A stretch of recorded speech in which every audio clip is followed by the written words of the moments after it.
Bienvenidos a la 12ª temporada de Ayer y Hoy en La Libre, el podcast donde el derecho se analiza con profundidad, pensamiento crítico y compromiso con la realidad social. El derecho no es estático, evoluciona con la sociedad, se cuestiona en el debate y se fortalece frente a los desafíos del presente. Este es un espacio para el análisis jurídico serio y la reflexión informada.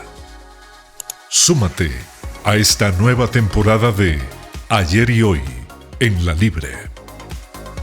Hola a todos, les saluda Mauren Salguero, conductora del podcast Ayer y Hoy en La Libre, y hoy tenemos la dicha de volver a coincidir con el licenciado Grigori Chávez. Él es profesor de nuestra universidad, ahorita en licenciatura impartiendo el curso de Derecho Penal Especial, y ha accedido con mucha amabilidad, como siempre lo hace, a un episodio más de nuestro podcast. Licenciado, ¿cómo le va? Muchas gracias, Mauren, a usted, a la universidad. Más bien, muchas gracias por invitarme. Con mucho gusto cuando ustedes lo deseen para servirle. Muchísimas gracias. Siempre es un placer tenerlo por acá y principalmente en una materia que nos concierne a todos en lo que respecta a todas las reformas que se van introduciendo y que nuestra Asamblea Legislativa va introduciendo a lo largo de los años de un código penal que data desde ¿qué año? 70. Años 70. 70. Y hoy 2026 y apenas implementándose desde el año anterior, llega esta reforma que es lo que nos ocupa el día de hoy. ¿Nos pone en contexto? Claro que sí, Maureen. El tema es el siguiente. Cuando nosotros, en el ejercicio liberal de la profesión, tenemos que visitar los centros penales, y te lo voy a poner más o menos así históricamente. Los controles obviamente han ido aumentando a raíz de pues, todo este ejercicio de la criminalidad que se ha dado, y sobre todo con el tema del ingreso de sustancias psicotrópicas a centros penales, y ahora con el tema de las estafas que se han dado directamente también de los centros penales. Con el problema... Cuya incidencia ha aumentado. Claro, con el problema gigantesco, porque conversando en la Fiscalía de Alajuela, que es pues, donde está la reforma, nos dan un dato preocupante, que es que la mayoría de casos, como vienen del centro penal, pues la víctima viene, pone la denuncia, pero a final de cuentas no encuentran quién es el imputado. Sí. El tema es no tienen los datos de cuál aparato salió, que el tema del chip, todo ese tipo de cosas, y la Fiscalía lo que hace es que pues, procede a desestimar, porque efectivamente hay una insuficiencia probatoria con respecto a la persona que se va a imputar en ese caso. A raíz de esto es donde pues, el legislador, pues, acudiendo a la necesidad, y cuando lo vemos, por ejemplo, desde el punto de la teoría tridimensional del derecho que veíamos en los cursos iniciales de teoría del derecho, la necesidad que existe de sancionar o abordar ciertas conductas se reflejada en esta norma que nos tiene el día de hoy acá, que es el tema de la introducción. Así lo estableció el legislador, a partir de esta reforma del artículo 257 quater, que como usted bien lo indicó, Mauren, es del año pasado. De hecho, ya casi vamos a celebrar un año de esa norma, ¿verdad? Que es del 30 de abril del 2025. ¿Cuál es la idea? Bueno, el nombre que se le estableció es un nombre un poco grande, un poco pomposo, que es la introducción de teléfonos celulares satelitales, y dice, u otros dispositivos tecnológicos destinados a la comunicación. Entonces, por ahí es donde va el tema. En los establecimientos penitenciarios de modalidad cerrada. Esa fue la norma que se creó de ese 257 quater. El 257 quater del Código Penal, al decir u otros dispositivos destinados a la comunicación tecnológicos, pues abre la posibilidad de que sea, asumo tal bien un teléfono, un reloj, claro, que sería también vinculado a un teléfono celular, una laptop, o sea... Lo cierto es que hoy, como nunca, tenemos dispositivos de todo tipo para establecer diferentes tipos de comunicaciones también. Claro. Abarca todos. Abarca todos. Y por ejemplo, nada más como para enseñar. Sí. La llave de un carro, sí, por ejemplo, por decir algo, esto tiene un chip, claro, adentro. Entonces ya, si nosotros nos ponemos a ahondar en la norma, así, en su génesis inicial, Pues eso perfectamente podríamos determinar que es un dispositivo tecnológico destinado a la comunicación, porque ya eso es la comunicación de una señal determinada. Cierto. Entonces, ahí es donde nosotros tenemos el problema, cuando se crea una norma, que es una norma tan abierta como esta, y no, hasta el momento tengo conocimiento de que no se ha reglamentado desde el punto de vista esta norma penal. Es Entonces, urgente, ¿no? Para desarrollar. Es muy importante, y te lo voy a decir por qué. Ahorita tenemos un caso nosotros que estamos llevando en Liberia, sin dar mayores detalles, pero es una persona que está en un centro penal, es una persona que requiere un dispositivo para poder dormir. Ese dispositivo mide y lleva un control, el tema del sueño, etcétera, y para esos efectos tiene que tener un chipcito para efectos de mantener el tema de la información. Claro. Y desde el punto de vista del centro penal no le permiten ingresarlo por esa circunstancia y a raíz de esta reforma de esta norma. Ve qué interesante. Entonces, ahorita lo tenemos planteado a nivel de sala constitucional, a ver qué nos indica el tema de la sala, ¿verdad? Es muy interesante. Claro, es muy interesante, por supuesto. Pero, ahora, perdón, sí, claro. Digamos, el espíritu de esta reforma me parece que es muy claro y es el poder impedir esta posibilidad de que una persona en privación de libertad se pueda comunicar con todo lo que eso implica, ¿verdad? Que ya lo mencionó usted al inicio. Si no se desarrolla a nivel reglamentario el detalle de lo que se quiere introducir con esta reforma, efectivamente abre la posibilidad para que se imposibiliten muchas cosas, como es el caso de este dispositivo para dormir. Por decir algo, porque la misma norma lo que nos habla, bueno, primero ahora vamos a hablar con respecto al tema de la pena, pero dice la norma, o la norma establece que la persona sin estar autorizado legal o reglamentariamente. Entonces ahí ya empezamos nosotros, claro. Voy a utilizar una palabra muy coloquial, a estructurar el presupuesto objetivo y los elementos descriptivos del tipo.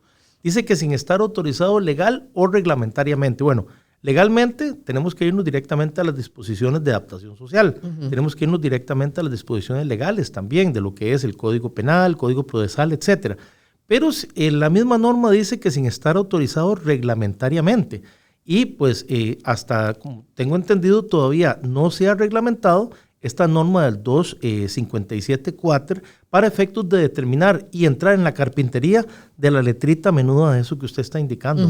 Porque, y te cuento otro asunto también importante que nos sucedió también y me lo comentó un colega.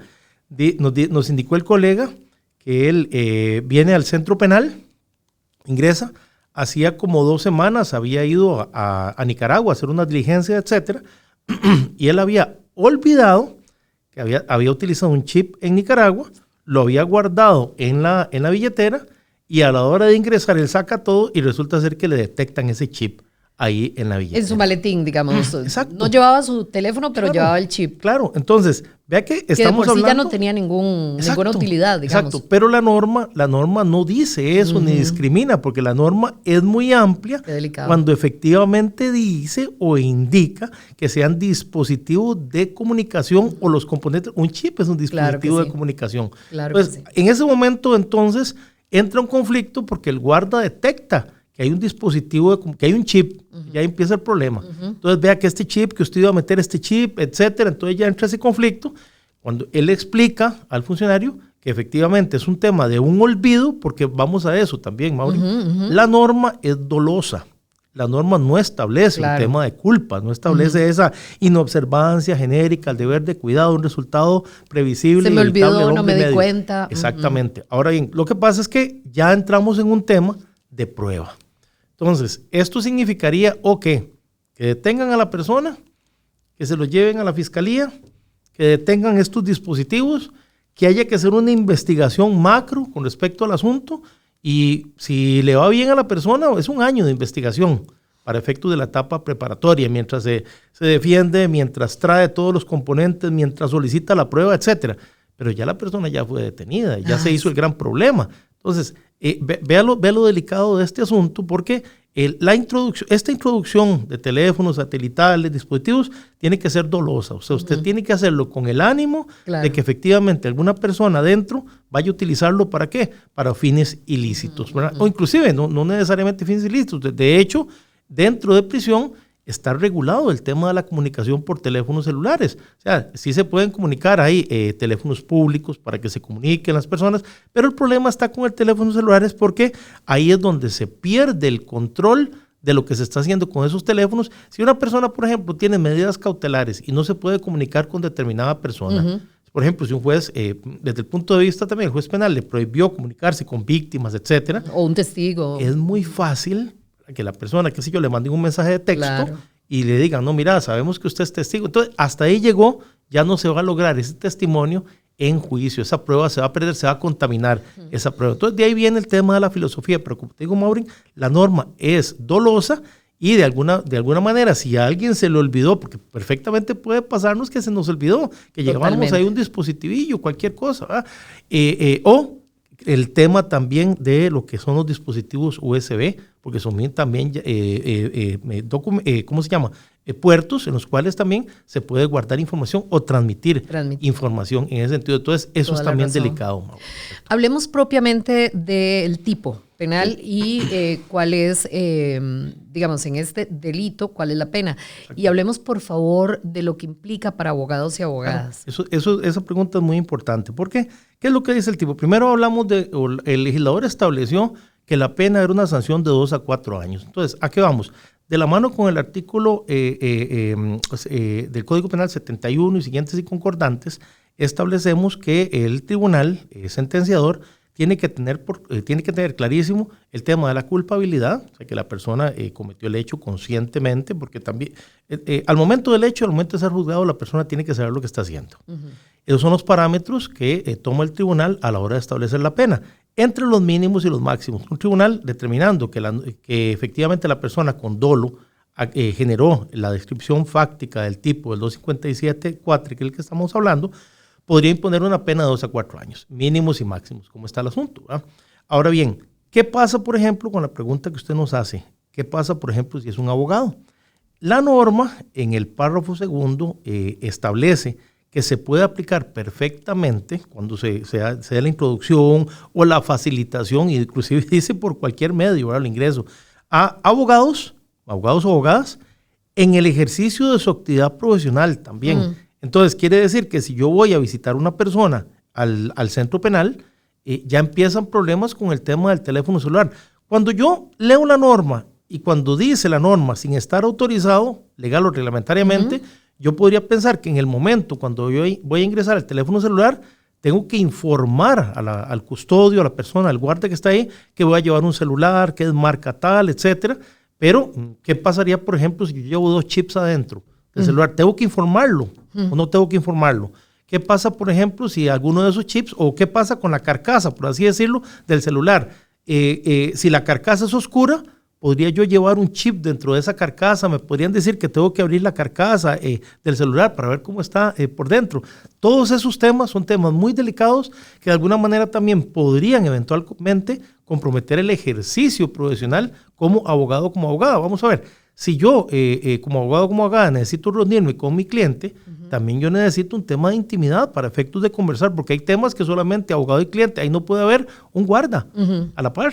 Como me sucedió a mí una vez, que llegué a ver una persona en un recinto policial y me pusieron un guarda a la par, que tenía que estar a la par mía. Entonces yo le decía, vea, él no puede estar a la par, no, sí tiene que estar a la par mía. Inmediatamente fui, presenté un recurso de amparo en la sala, me declaró con lugar el recurso, porque no puede ser el tema ese de intimidad. Total. Pero también tenemos que ver hasta dónde llega la figura dolosa, porque perfectamente yo como profesional en derecho podría tratar de generar la descripción fáctica del tipo para cometer un delito en este sentido. Y eso me va a impactar no solo desde el punto de vista penal, sino también administrativamente, porque el tribunal, en el momento que se hace la condena de un profesional, pone en conocimiento del Colegio de Abogados y de Abogadas también, para que se tome también las medidas del caso. Sanciones disciplinarias y todo en ese caso. Pero en cuanto a la norma, sí es de 2 a 4 años. Inclusive señala que podría haber un aumento hasta de 1/3 cuando se dé en abogados en ejercicio de la profesión, ¿verdad? O también dice cualquier persona que posea una autorización especial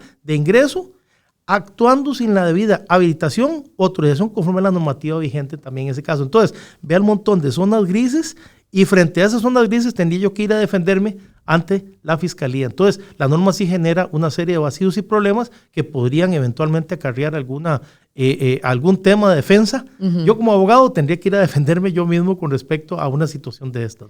Qué interesante porque sí, efectivamente es muy casuístico, hay 1000 circunstancias por las cuales se puede dar una situación en la que alguien diga, se lo juro que no sabía, lo olvidé, no sabía que este aparatito o este dispositivo también caía dentro del tipo penal. O sea, ese tipo de detalles, si todavía no están, digámoslo en buen tico, desmenuzados en un reglamento, claro que pueden comprometer el ejercicio profesional de una persona que sin intención, sin ánimo de cometer el delito, se vea comprometido. Claro. Inclusive ahora, vea qué interesante, el Colegio de Abogados y Abogadas nos está dando la posibilidad del carnet digital también. Okay. Entonces, sencillamente yo empiezo, ya tenemos también la cédula digital, etcétera. Estamos volviendo muy digitalizados ahorita, ¿verdad? En esta era, ¿verdad? Claro. Pero bueno, yo llevo mi carnet digital en el teléfono celular y ese es el que yo enseño al guarda o a la persona que está ahí para efecto de ingresar. Entonces, me van a poner también un problema si yo tengo todo digitalizado.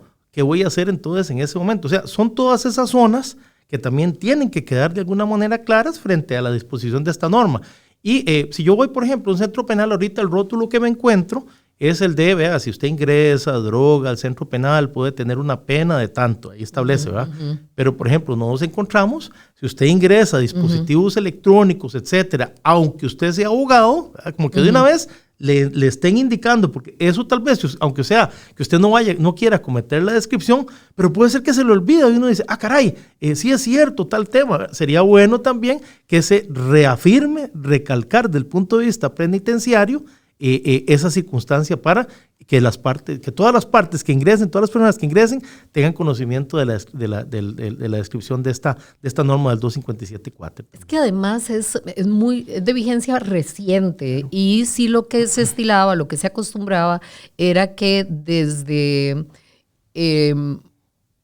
vamos a decir, el privilegio de un abogado o una abogada de poder ingresar un aparato que además no es antojadizo, ¿no? Cumple muchas funciones. Hay personas que graban algunas declaraciones, hay personas que toman nota, hay muchos usos con el teléfono personal de un profesional de este tipo.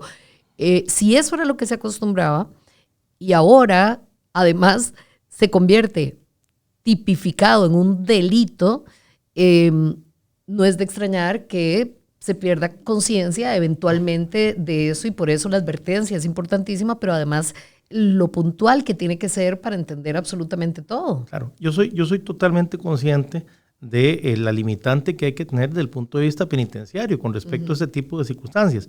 Y también pues he escuchado que a pesar de que existen los bloqueos a nivel carcelario de señales, pues también pues la tecnología y la habilidad, claro, la sagacidad también de ciertas personas, de ciertos grupos, pues puede ser que sencillamente tengan alguna tecnología diferente para que eso no les haga absolutamente nada y puedan empezar a generar el tema de las estafas, el tema de dirigir grupos, criminales desde el centro penal, que pues tenemos conocimiento de que existen este tipo de maniobras.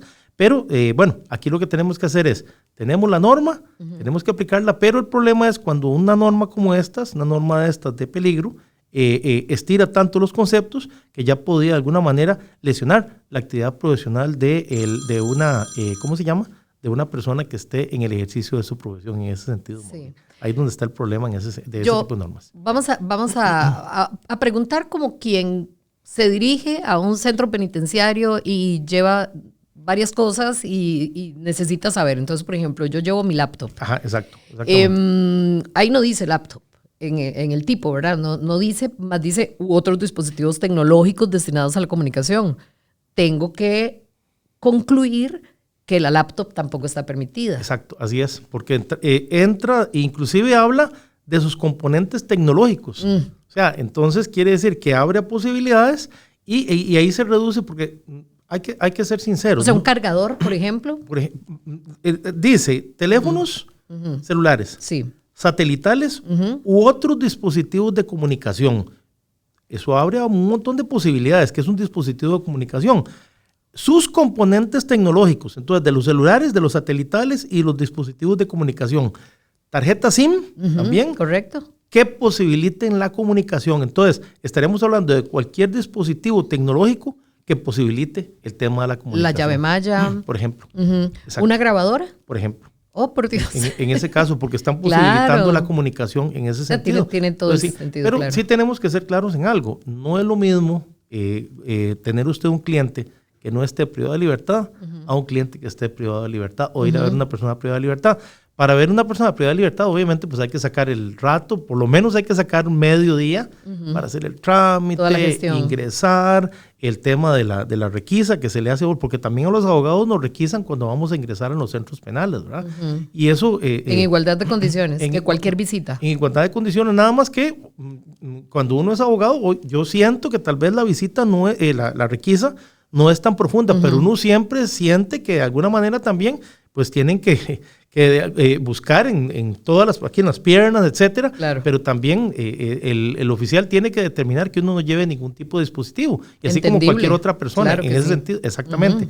Entonces, no es lo mismo tratar de ir a asesorar a una persona que esté privada de libertad o que el cliente, porque si es más fácil una persona que no esté privada de libertad, pues lo buscas, te reunís con él, pero para esto hay que sacar evidentemente pues una mañana o una tarde completa para ir a conversar. Y si efectivamente no tenés, lo que tenés que acudir es a la hoja y al blog de notas anterior para ir a llevar referencia a todos, porque efectivamente... Volver a la vieja escuela. Volver exactamente, o a las fichitas anteriores que se tenían para traer uno alguna idea, porque por lo menos yo te lo digo, yo el teléfono celular no lo ingreso, lo único que llevo yo es el carnet del Colegio de Abogados y Abogadas, nada más. Yo no llevo absolutamente nada para efectos también de evitar este tipo de discusiones bizantinas que se podrían generar en el momento que uno lleva, a pesar de que lo digas y todo eso, no sé, viera que a mí no me da confianza el tema de llevar inclusive el teléfono celular, yo preferiría no llevarlo. Y sin embargo, digamos, este caso que usted nos comenta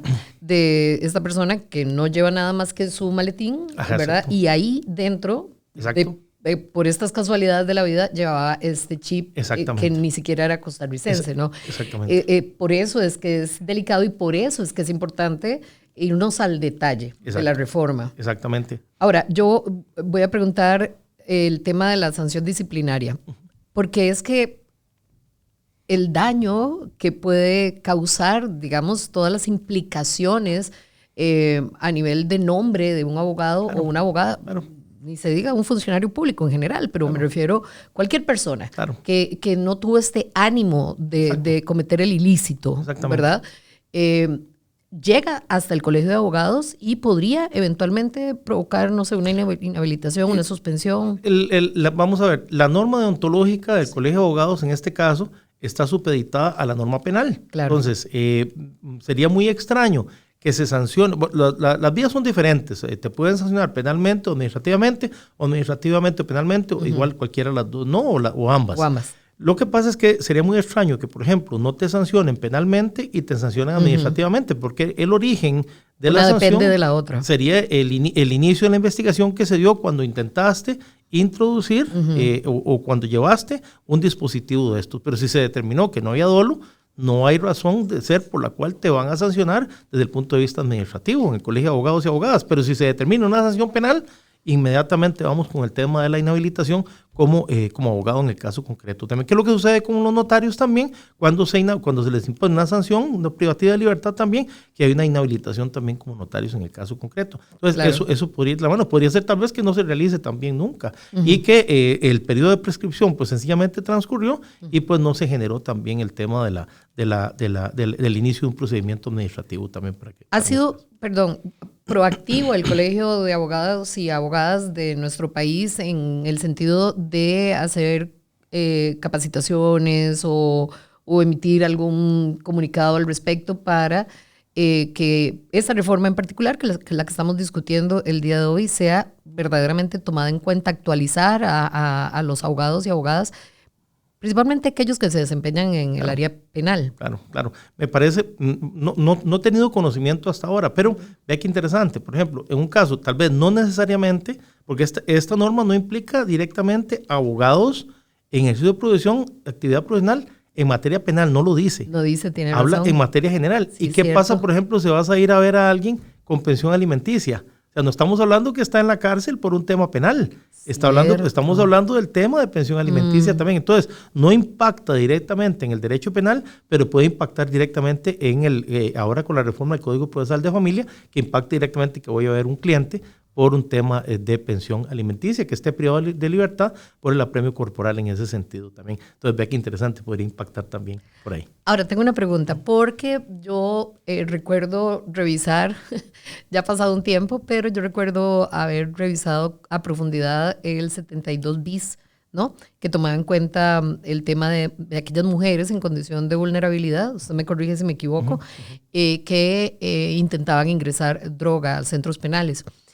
Lo que entiendo es que eso se queda como una tentativa. Evidentemente no logran ingresar la droga porque se establece este delito al ingreso del centro penal. El intento de ingreso. Sí, el intento. En el caso concreto. Sería para efectos también de atenuación de pena también, porque el 71 también habla y toma ese tipo de consideraciones para efectos de atenuar la pena, sobre todo en mujeres en círculo de violencia también. Claro. Entonces, eso el legislador también lo tomó en cuenta en ese sentido. Si fuese el caso, estamos proyectando para el tema del ingreso de droga en ese sentido. Ajá. Y si ahora lo extrapolamos en este sentido, la norma no dice absolutamente nada. No dice nada, ¿verdad? No, por lo menos la norma del 257.4 no lo indica. No lo indica. Sentido, sí. Que sería interesante ver si se agrava, no solo que se quede en el intento del ingreso de un dispositivo de esta naturaleza, sino que efectivamente lo logre. Sí, para ver exactamente cómo está el asuntito en ese sentido y cómo lo ha visto. De hecho, del estudio que yo he hecho, del mapeo,